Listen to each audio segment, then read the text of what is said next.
நாங்க 2 பேர் ஃப்ரெண்ட்ஸ் இல்லைங்களா. ஸோ ஒரு கிராண்டா ஒரு ஃபங்க்ஷன் போறோம். 2 பேரும் ஒரே மாதிரி இல்லாம ஆனா பார்க்க ஒரே மாதிரி இருக்கணும். குழப்பமா இருக்குதுங்களா? ஒரே மாதிரி டிசைன்ஸ் தாங்க உங்களுக்கு ஃபிளேர் எல்லாமே. பட் வந்து கொஞ்சம் கொஞ்சம் டிஃப்ரெண்ட். அப்போ அழகா இருக்கு இல்லைங்களா, பார்க்கவே நீட்டா இருக்கு இல்லைங்களா.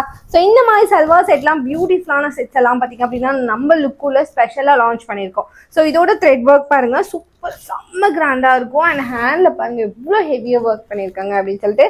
ஷானி உங்கள்தையும் காட்டுங்க. செம்மையா இருக்குல்ல, செம்ம கிராண்டா இருக்குங்க. இந்த நெக் பேட்டர்ன் பாருங்க, செம்மையா இருக்கு. அது பியூட்டிஃபுல்லான பிரைஸ் பாயிண்ட்ல. அண்ட் கீழே பாத்தீங்க அப்படின்னா சில்கி ஜார்ஜெட்ல கொடுத்துருக்காங்க. செம்ம கிராண்டா இருக்குங்க வித் லைனிங்கோட. ப்ராடக்ட் பிடிச்சவங்க எல்போ ஸ்லீவ் வேற யாருமே மிஸ் பண்ணிடாதீங்க. ப்ராடக்ட் பிடிச்சவங்க டக்கு டக்குனு வாட்ஸ்அப்க்கு வந்து ஆர்டர் பிளேஸ் பண்ணிக்கோங்க. அண்ட் ஒன் மோர் திங் மறந்துடாதீங்க, இந்த மாதிரி பியூட்டிஃபுல்லான அக்சசரிஸ்லாம் இந்த கிராண்ட் செட்டுக்கு நீங்க மேட்ச் பண்ணி கொடுங்க அப்படின்னு சொன்னா ஷாலி டக்குன்னு மேட்ச் பண்ணி கொடுத்துருவாங்க. இதெல்லாம் பார்த்தீங்களா டிஃப்ரெண்டா இருக்கு இல்லையா. இந்த மாதிரி பியூட்டிஃபுல்லான அக்சசரிஸ்லாம் நம்மளுக்கு ஸ்பெஷலாக மறக்காம ஃபாலோ பண்ணி வச்சுக்கோங்க. பை.